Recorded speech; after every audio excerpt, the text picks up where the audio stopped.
UFC Fight Night, Brendan Allen versus Paul Craig. Welcome to another UFC prediction and analysis video presented by yours truly here at Boxing MMA Picks. Harris flying solo for this one today, but the show must go on. As usual, fight-by-fight breakdowns and analysis from the betting perspective. Specifically, I want to let you know which fights are worth the value, which ones to avoid, which underdog has the best shot at winning, and some parlay action when it's all said and done. Please subscribe to the channel. Please press the thumbs up on this video. And most importantly, we want to hear from you in the comments when it's all said and done. For this UFC Fight Night event, we have 14 fights overall, very busy card. 8 of these fights are going to be on the prelims, 6 of them going to be on the main card. This is taking place at the UFC Apex. Let's get started right away with fight number 1 of our prelims. We are looking at Charles Johnson versus Rafael Estevam. For Charles Johnson, UD lost to Cody Durden. That was back in April. 2 losses in a row for Charles Johnson now. Solid switch stance, Muay Thai approach on the feet. He's very patient, fights from the outside really well. A lot of feints in his attack, good head movement, solid overall movement. His jab is good. The calf kick is good. He's pretty composed and really picks his shots well. Pretty clean with his combinations. Some of his weaknesses is his takedown defense, just 54% in that area, although he can work his way back to the feet. He can land a takedown. The ground IQ is there, but the striking is definitely the strongest part of his game. The cardio was there as well with Charles Johnson. No worries about him slowing down whatsoever. He's going up against Rafael Estevam, who is undefeated, who fought on Dana White Contender Series in September of last year. I like his ground game. Good takedowns, good patient top control, high IQ, good scrambling, good at keeping position on the ground, improving position on the ground. The ground and pound is really effective. The submission defense is there as well. I mentioned Esteam's ground game almost exclusively because I think it's super relevant for this fight. The UFC, they may be realizing they missed the mark here with Charles Johnson. Charles Johnson, yes, he does have the better technical striking. That's nothing new. That is the case in most of his fights. He doesn't really have an overwhelming style of striking, however. I think that's going to allow for Estevam to be good enough striking-wise, but sort of more importantly, just like in Charles Johnson's last fight against Cody Durden, I think that's going to allow Estevam to spam those takedown attempts and to be successful with those takedown attempts. The concern, of course, on the betting side of Rafael Estevam is that we don't know the durability. We don't know the cardio. He does have 4 decision wins amongst his 11 fights, but we don't know what that cardio looks like at this level. If that first round and a half involves a lot of takedowns, for example, but then also involves a lot of Charles Johnson getting back up. I'm still going to pick Rafael Estevam. I do believe the takedowns will be impactful. I do believe it will determine the fight.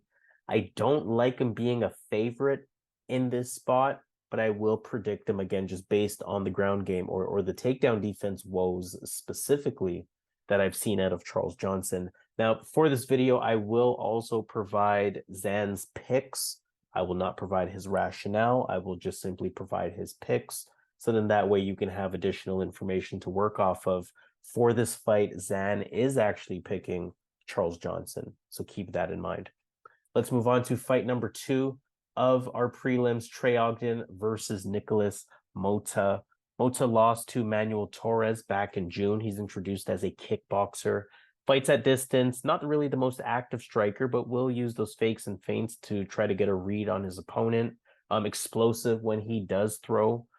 Picks up that pace as the fight goes on. We look at his record there at 13-5. 9 of those 13 wins have come via KO, TKO. So you definitely got to respect the power. He does have decent combinations, not really the most diverse striker or most diverse fighter in general, but he's dangerous nonetheless. He is a threat with respect to that striking.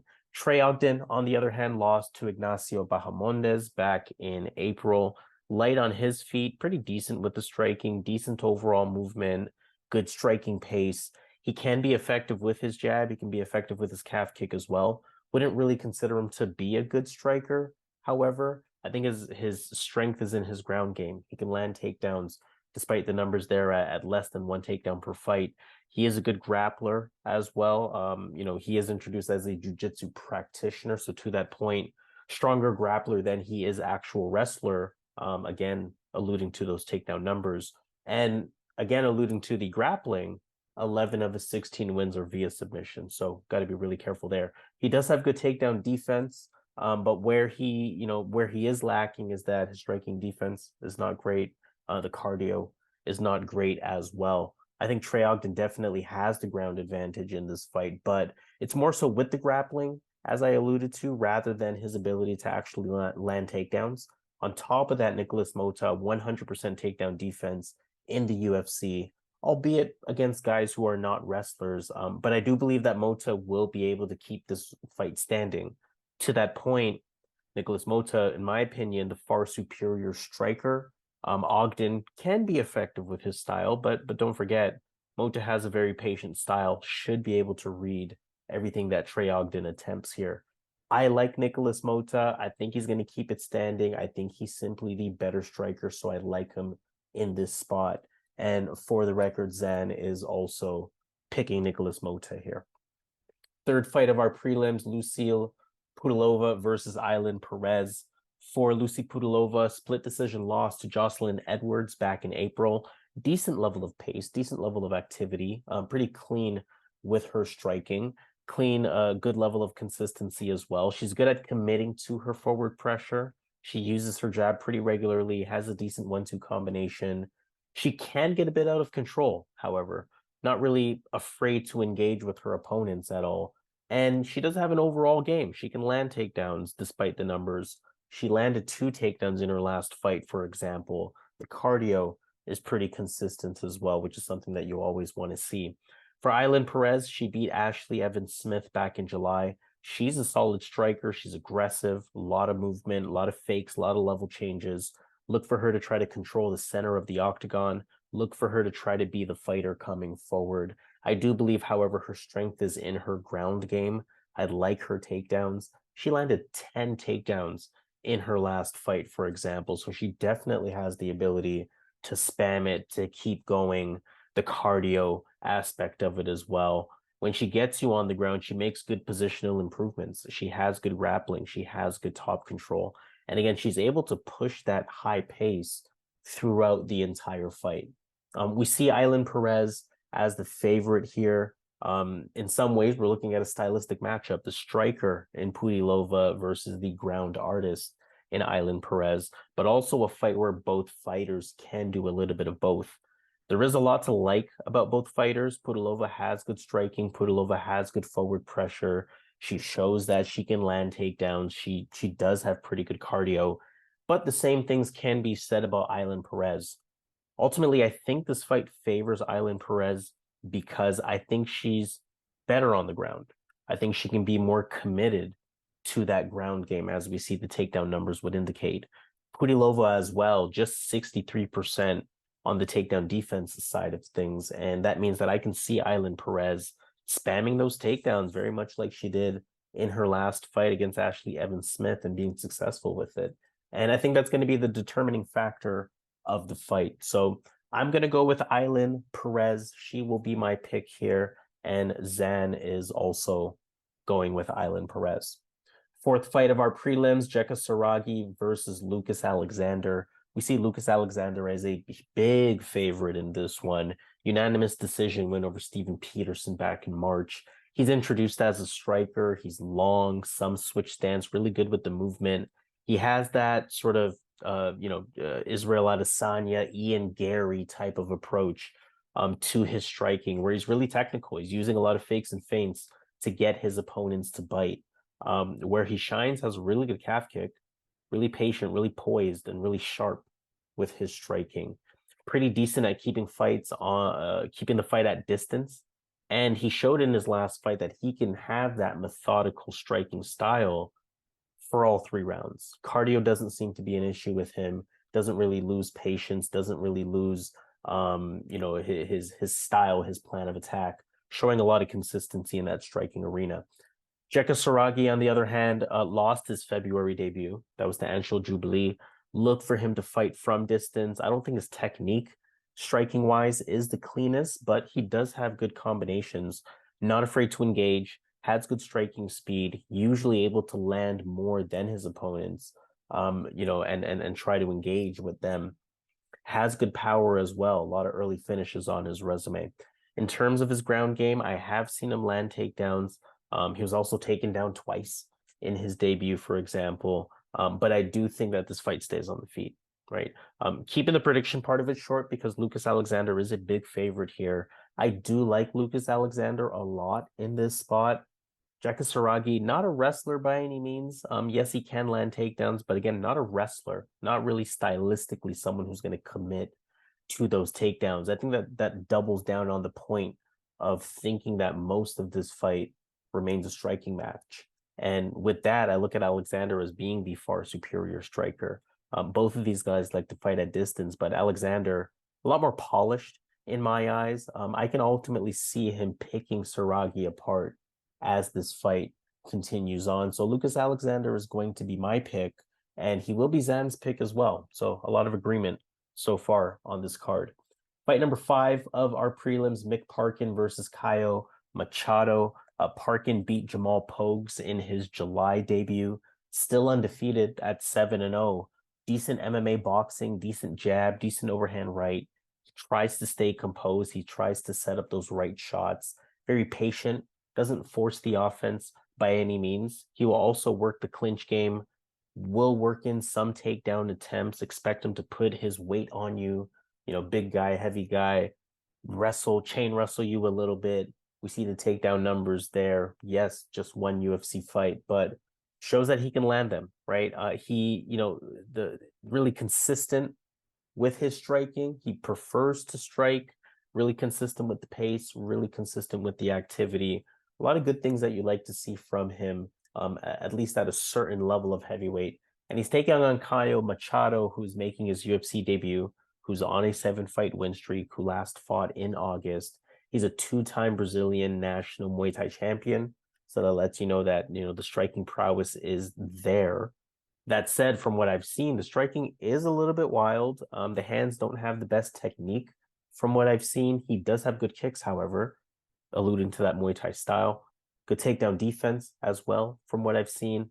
Not really looking for takedowns, but he does have a jiu-jitsu background, few submission victories to his name as well. Overall, I'll keep this pretty short as well. Mick Parkin we see is a pretty sizable favorite, and that doesn't surprise me because Caio Machado, not impressed with what I've seen from him. I don't really see him as a UFC caliber fighter. I think Parkin is susceptible to takedowns. I think that Machado is capable on the ground. So there can be a path for Machado. It is a heavyweight fight. That tells you that heavyweight beware is always there. So maybe I don't like Parkin in terms of betting on him, especially at this big of a favorite. But when I just analyze the fight for what it is, I don't see Machado as a fighter who commits to landing takedowns. And with the striking, again, he's very wild. He lacks technique. I can see Parkin ultimately getting the better of the striking exchanges, simply outstriking Machado very much like he did in his last fight against Jamal Pogues. Again, can't be too confident for many reasons. Heavyweight fight, Machado having a path, etc. But again, I do like Mick Parkin in this fight, and Zan is also going with Mick Parkin for this one. Fight number 6, we have Christian Leroy Duncan versus Denis Tiuliulin. Leroy Duncan lost to Armen Petrosian back in June. 6 of his 8 wins via KO, TKO. Very dynamic as a striker. A lot of switch stance. Very dangerous with that dynamic sort of, hard to predict type of style with the striking. He has good speed. He has good continuous movement. He uses his jab really effectively. Uses his front kicks really effectively. He can be really explosive. He can come from unpredictable angles.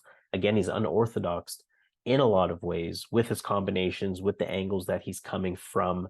He can be really tricky for opponents to figure out in terms of that striking. Denis Tiuliulin lost to Gregory Rodriguez back in August. He's on a 2-fight losing streak now. He is a good striker. He is introduced as a striker. The jab is there. Gonna look for that overhand right. gonna try to press forward. That said, he tries to force the action a little bit too much sometimes. Has good power though, really explosive. I think 8 or 9 of his 10 wins are via KO, TKO, so that definitely speaks to that explosiveness. Not really a high level of activity with his striking, not really a high pace with his striking, and he can be a bit basic, a bit one-dimensional. Not really much else going on with his game. On top of that, it's a short notice fight for Denis Tiuliulin, and that puts Christian Leroy Duncan at a big advantage on the odds as well. Pretty big favorite in this one. I think to beat Christian Duncan, you got to be a fighter like Armen Petrosyan in his last fight, someone who has good striking, someone who can fight through Christian Leroy Duncan's unorthodox style. Unfortunately for Tiuliulin, I don't think his skill set matches up here. Yes, he is a good striker, but again, he's a bit one-dimensional. I can see Duncan styling on him ultimately with the striking, especially with it being a short notice fight for Denis Tiuliulin. I don't want to be overconfident here, so I will pay attention to how the fighters look during weigh-ins, during face-offs, things like that. But this could end up being something that ends up on a parlay piece. I do think that Christian Leroy Duncan should get it done, get back into the win column, and Zan agrees with Christian Leroy Duncan being the pick there. Fight number 7 of our prelims, Chad Anheliger versus Jose Johnson. Bantamweight fight here. Chad Anheliger lost to Alateng Haley. That was 14 months ago at this point. He looks comfortable on the feet, a lot of movement, decent jab. The hands are pretty quick. The in and out movement is pretty constant. His pace and his activity could be better, but the IQ is there. It's pretty solid. He takes his time, doesn't force things, doesn't rush things, but really only has that one dimension to his game. Doesn't have a ground game. Also just 47% takedown defense. So don't expect him to bring the fight to the ground. Don't expect him to be able to keep fight standing against fighters who want to take him to the ground. But 7 of his 12 wins are via KO, TKO. So you definitely got to watch out for the striking of Chad Anheliger. Taking on Jose Johnson, who lost to Damon Blackshear back in August. He has good striking. He has good power. He's pretty dynamic as a striker. Good kicks as well. Really good distance control as the taller, longer fighter. Again, typically a taller, longer fighter against anyone he goes up against. In this fight specifically, we're talking 6 inches in height. We're talking 7 inches in reach. So very meaningful advantages there. The ground IQ is there, although he doesn't really land takedowns. Also, he just has 44% takedown defense. But the takedown defense on either side should not matter, because I do think that this will be a striking match. And I think the expectation here with Jose Johnson being the favorite is that Jose Johnson will be the more capable striker. I think neither fighter forces the pace, neither fighter forces activity. So I do think this fight will come down to the actual striking skill of each of these fighters. I think Jose Johnson is the higher skilled striker. I also think that the height and the reach advantage for Jose Johnson will be big advantages for him throughout this fight.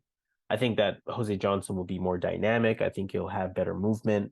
And we got to factor in age, right? Chad Anheliger, 36 years old, not the oldest, but he's been inactive for 14 months now. That's a meaningful layoff for a 36-year-old versus a 28-year-old in Jose Johnson, who, fought just a few months ago, who is close to his athletic prime, if not in it. I wouldn't necessarily rely on either fighter from the betting perspective, but I do feel pretty comfortable picking Jose Johnson in this spot to get it done.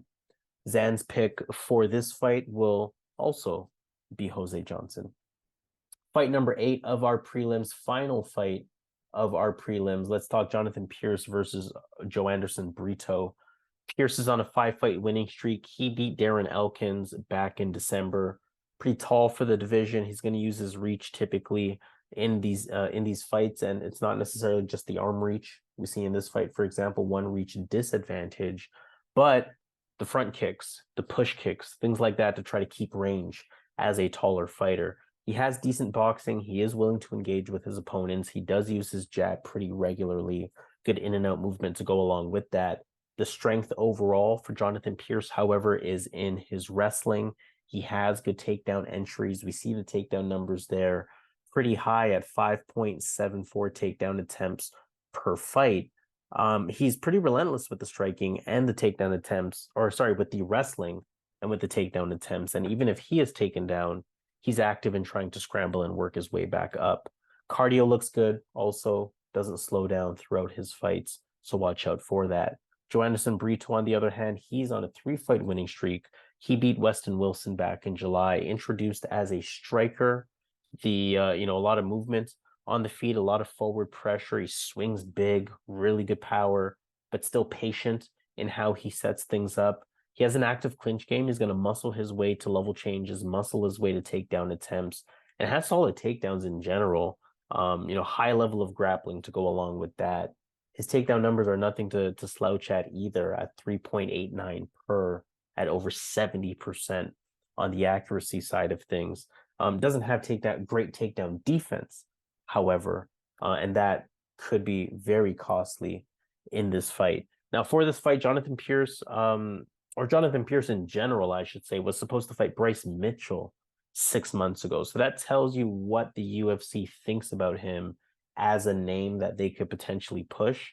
I do think that Jonathan Pearce can fight Joanderson Brito in a similar way that Bill Algeo did, where he used his height to his advantage, fighting from the outside to avoid Brito's power, being knowledgeable enough with the takedown defense, where even if he is taken down, he can work his way back up. That fight showed me that Brito, I think he can only go at that dangerous pace for one round before he slows down just enough to not be as big of a threat. I know that I can trust Jonathan Pearce to be the more durable fighter, at least from a cardio perspective. And I think with Pearce's wrestle heavy game, I think that's going to allow him to successfully land takedowns throughout the fight. Again, Joanderson Brito does not have the best takedown defense. I think Brito does have good value as an underdog here. Big power. Pearce is definitely hittable, but I think this can be a good spot for Jonathan Pearce stylistically. Yes, going up against a strong grappler, but going up against a fighter who doesn't have the best takedown defense and really chain wrestling throughout the course of the fight. So I will go with Jonathan Pearce to get it done in this spot. And Zan's pick for this fight will be Joanderson Brito. So do with that information what you may. Let's move on to our main card. We have 6 fights overall on the main card. Fight number 1 is Uros Medic versus Myktybek Orolbai.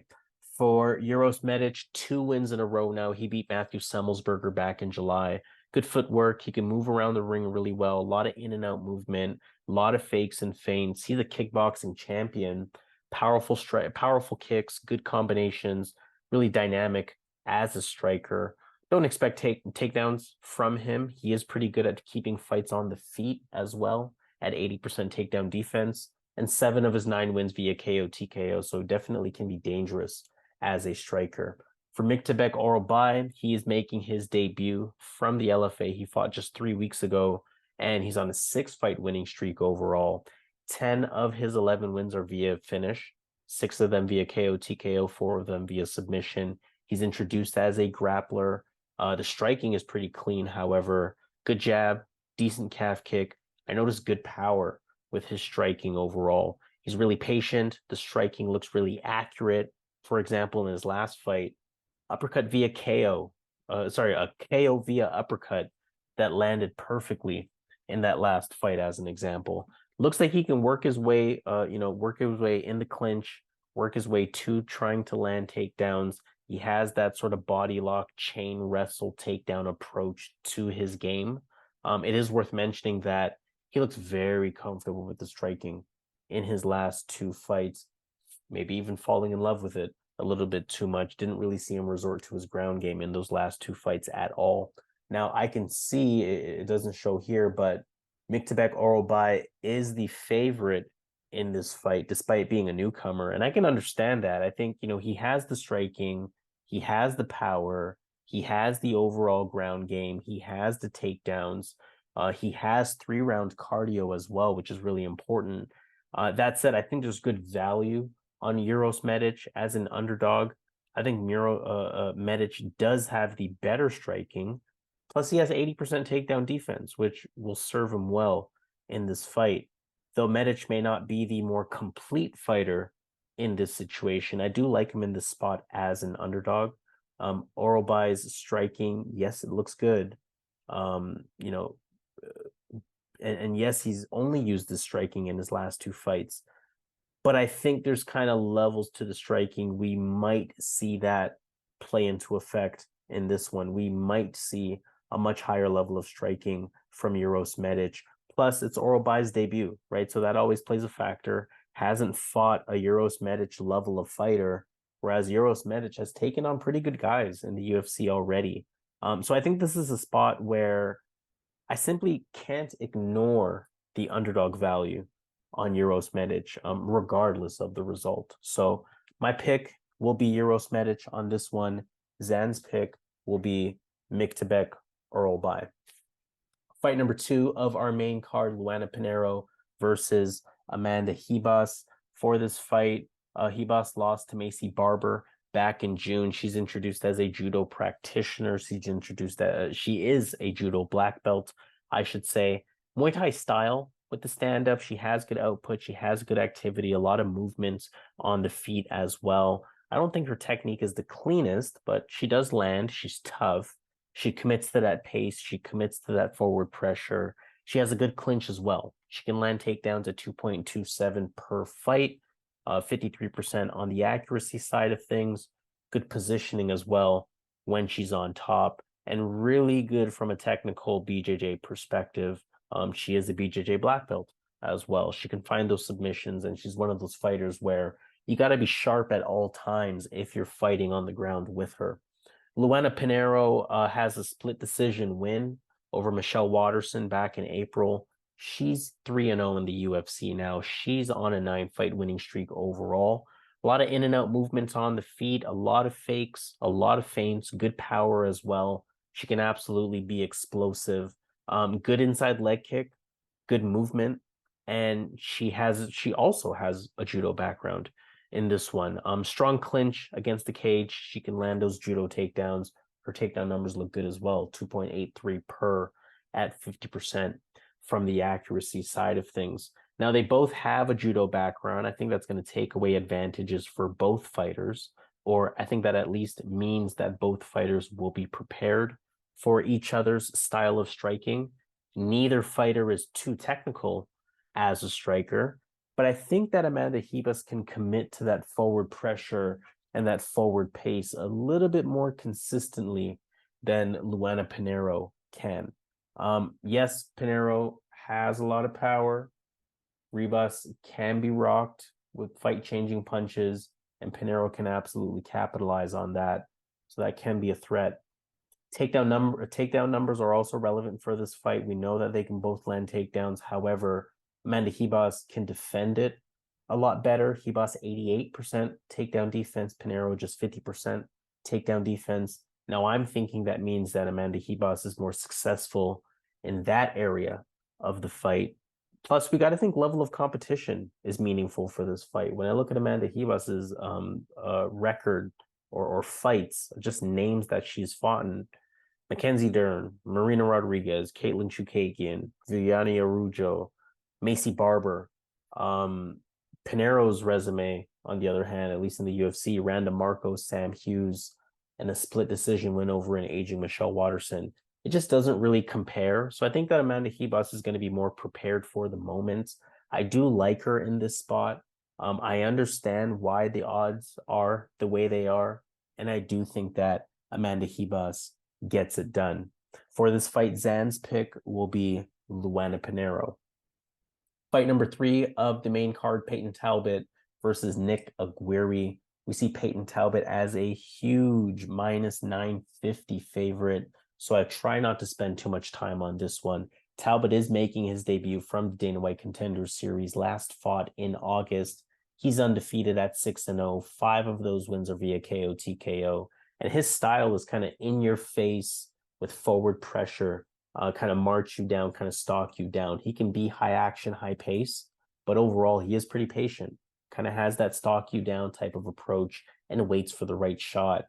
He's composed from what I've seen. He's consistent from what I've seen, and I've been really impressed with his cardio. The opportunity to really look fresh in that third round, as fresh as he did when the fight first started. So that's something that I do really like from him.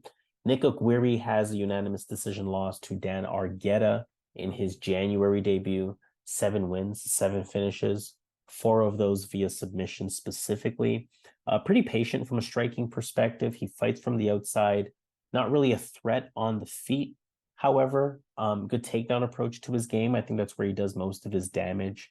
Top position is good. It's patient. It's position over damage as he tries to set up what he wants on the ground. Effective enough with the ground and pound when needed.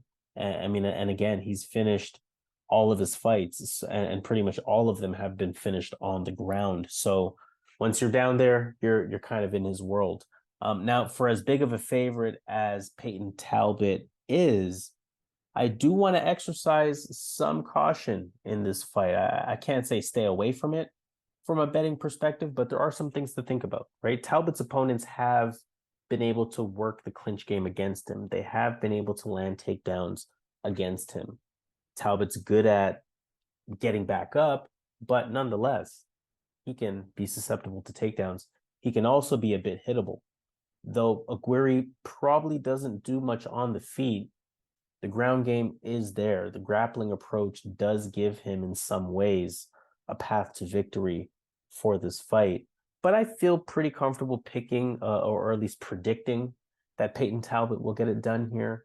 As the big favorite, I think the striking should be way too much here. I think even if Oguiri lands takedowns in that first round, I can see takedowns being harder and harder to come by as the fight goes on, while Talbot should be able to remain the fresher fighter as the fight goes on. And then from there, I think the striking discrepancy is just way too much.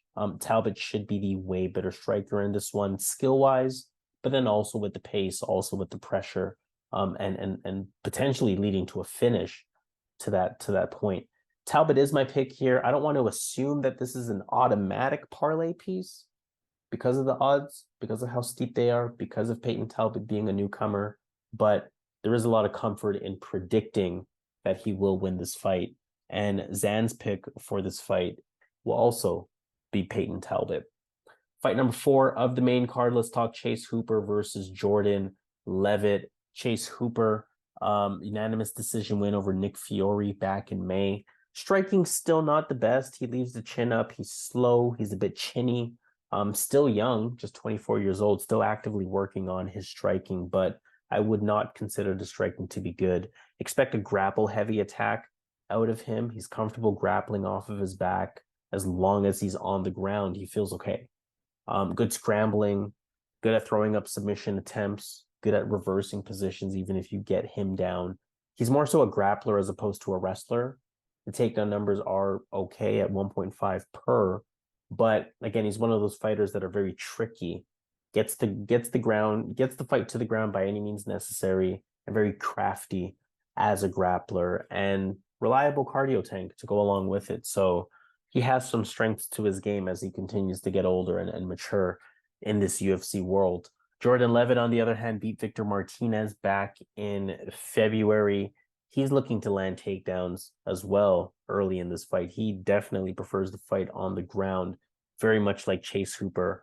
Very active on top. He's a submission specialist. Most of his wins are via submission. Super crafty on the ground, whether he's on top, whether he's on bottom, and pretty relentless in his approach. He is pretty good at making improvements with the striking. He is more committed to his forward pressure, but still doesn't really have the best technique or footwork, not really the best striking in general. So, I mean, similar components to each of these fighters' games. This fight can go very similarly to Chase Hooper's last fight. Grapple heavy fight for sure. Expect a lot of this fight to occur on the mat. I think it's hard to make a prediction here because both guys are unreliable. You can't feel too confident with your money on either fighter. So I will say avoid betting on this. If you're betting on Hooper, it's going to be his pace that gets it done. Jordan Levitt moves a bit slow, so I can see Chase Hooper giving more effort, pushing more pace, having the cardio to be more durable than Jordan Levitt. If you're betting on Jordan Levitt, it'll be neither of these fighters having good takedown defense, but Levitt as the fighter who is more controlling with the top control between these two, with the more intentional wrestler to go along with it. Now, overall, I'm leaning Jordan Levitt, but barely. I can see this fight going either way. In a grappling match, I'm going to have to bank on the fighter who is a bit more offensive with his takedowns, with his grappling in Jordan Levitt versus the fighter who is a bit more reactive in those types of situations, which is Chase Hooper. So Jordan Levitt's going to be my pick for this one. Potential underdog value here. I'm not going to recommend betting it, but I do think that this could be a good spot for Jordan Levitt as the underdog to get it done. Zan's pick for this one will be Jordan Levitt. Fight number 5 of the main card, co-main event of the evening. Let's talk Michael Morales versus Jake Matthews. Jake Matthews beat Darius Flowers back in July. Solid stand-up, good footwork, good movement, pretty light on his feet, good combinations as well. He has a good jab, he has a good overhand right, has a good calf kick, good pace on the feet as well. Pretty solid with his explosiveness. Also has good takedowns. 1.7 takedowns per fight. He is a BJJ black belt, so does have that capability on the ground. However, doesn't really do much off of his back if he's taken down, and he only has 61% takedown defense. I think that's going to be very meaningful for this fight. Otherwise, very well-rounded fighter, at least on paper. Michael Morales, unanimous decision win over Max Griffin back in July. He's 3-0 in the UFC now. He's still undefeated at 15-0. Pretty patient with the striking, effective distance control, pretty composed, not as active as a striker as he could be, but he picks his shots well. More on the technical side from a striking perspective. Very explosive, however. He has good power. Of his 15 wins, 11 of them are via KO TKO. Really good takedown defense, which is meaningful for this fight at 91% takedown defense. He can also land takedowns. Really good all-around skill. And still just 24 years old, still a fighter who's going to be improving tremendously on a fight-over-fight basis. I think it's a good fight overall, but I will keep it short from a prediction perspective because I do like Michael Morales a lot in this spot, despite Jake Matthews being a legitimate challenge here. I think that Matthews can put himself in danger if he tries to engage too much with Michael Morales on the feet here. I think Morales can be explosive. I think Morales' power can play a factor. I think Morales will be the aggressor in the striking, the same way that we saw that he was against Max Griffin, showed that he has that in him. And although each fighter can land takedowns, I think Morales is a lot more likely to be successful at landing the takedowns because he is a lot better at defending the takedowns. So I can see Jake Matthews attempting unsuccessfully. I can see Michael Morales attempting and being successful. I can see Michael Morales being the aggressor on the feet, his power playing more of a factor. There's just, when I break down the components of the game, I like Michael Morales a little bit more pretty much in every aspect. Jake Matthews, tough opposition, but Michael Morales is going to be my pick for this fight. Zan's pick for this one will be Michael Morales as well. Finally, our main event of the evening, Brendan Allen versus Paul Craig. High-stakes middleweight fight here. Brendan Allen, 6 wins in a row now after beating Bruno Silva back in June. He's a well-rounded fighter. He's looked improved over the 6-fight winning streak that he's on. 27 years old now, right? So getting closer and closer to that athletic prime. And it's showing. It's showing with this winning streak that he's on. His striking has looked a lot better, a lot more technically sound. A lot of fakes and feints, good kicks, crisp, clean hands at this point. Good combinations, good forward pressure, solid grappling to go along with that, solid wrestling to go along with that. He's not overwhelming with his wrestling by any means. He lands just over 1 takedown per fight, but he's capable in terms of the ground. He's very comfortable in those grappling situations, and he's good on top, right? It's a good mix of grappling with ground and pound, with wrestling. Just 55% takedown defense, which would be very relevant for this fight. That's something that he's going to have to be careful going up against Paul Craig, of course, who's a submission specialist. Paul Craig beat Andre Muniz back in July. He has a new striking coach, so his striking is definitely improved. Kick-heavy approach, a lot of fakes and feints, really active with that jab hand, which has looked impressive, and he's looking more polished with the striking. Still, striking defense, not the greatest. The striking overall, not the greatest. And still, it's his ground game that is his strength. He has decent takedowns. He's good at making positional improvements. He's good at opening up his opponents for ground and pound. We know he's a jiu-jitsu fighter. We know he's a submission specialist. Almost all of his wins are via submission. Wants it to be a grappling match by any means necessary. Willing to even pull guard for it. He has toughness. He has heart. He's always dangerous with the grappling. He's always one of those fighters that you want to watch out for. Even if he's losing badly, he can pull it out. Even if there's a 1 minute left in the fight, he can pull it out. We've seen him do these things. So you always got to be careful when looking at, Paul Craig fights, when he's a big underdog, when you're considering betting against him, etc. Now, of course, we got to predict the fight first. At first, my thought was Brendan Allen all day in this spot. But there are things that you got to be wary of if you're on the betting side of Brendan Allen. Firstly, coming down to middleweight, we know that Paul Craig, looks big for this division.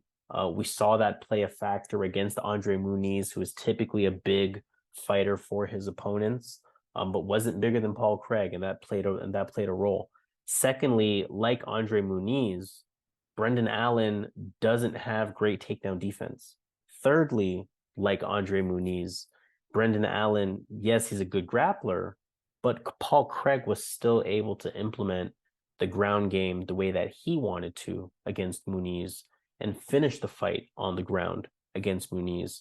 So all things that you absolutely want to be wary of. That said, I still like Brendan Allen in this spot because unlike Andre Muniz, Brendan Allen's striking advantage, I think, will be used effectively here. Allen is a lot more of an intentional striker compared to Andre Muniz, better IQ, better combinations, better technique compared to Andre Muniz. I also believe that Brendan Allen is the better wrestler comparatively for this fight. Paul Craig also has just 43% takedown defense. And I think that, Allen simply will look like the more talented fighter in the octagon. We know that Paul Craig can submit anyone, so that threat will always be there. But outside of that, I like Brendan Allen to get it done. He has been looking good over this win streak, and I think he's going to be able to make it 7 wins in a row at this point. And Zan's pick for this one will also be Brendan Allen. So let's take it to Vegas at that point. Let's take a look at some underdog picks. Let's take a look at some favorite picks as well. Now, for this segment, I also have Zan's selections for this. I will save everyone the time of reading out the underdogs, and I'll get straight to the actual picks themselves. For Zan, his underdog pick of the card will be Joanderson Brito at a double up. My underdog pick for this card will be Uros Medic at very similar odds there. And in terms of parlays or favorites or things that we're willing to put on a ticket, Zan is looking at a couple of fights. He's looking at Ailin Perez. He's looking at Christian Leroy Duncan. And he is looking at Payton Talbot. Those 3 fights will be a 2.02 on the payout. That means $100 will return a total of $202. For our bigger bettors, $250 will return a total of $506. In terms of my parlay picks, I'm also looking at Christian Leroy Duncan. I'm looking at Amanda Ribas, and I'm looking at Michael Morales. Those 3 fights will be a 2.24. $100 will return a total of $224. For our bigger bettors, $250 will return a total of 560. So let's sign off on that note. This has been UFC Fight Night, Brendan Allen versus Paul Craig. Your full card prediction videos presented by yours truly here at Boxing MMA Picks. Please hit the thumbs up on this video. Please make sure you subscribe to the channel here at Boxing MMA Picks, and most importantly, want to hear from you in the comments. How do you feel about our favorite picks? How do you feel about our underdog picks? What picks are you considering betting on? If there's additional props that you're looking at, decision victories, knockout victories, over on the rounds, under on the rounds, let all of those thoughts be known in the comments below. We're more than happy to have that conversation with you. Again, Harris flying solo for this one. It's all good. Boxing MMA Picks presenting UFC Fight Night, Brendan Allen versus Paul Craig. Now, in our usual fashion, let's get this money.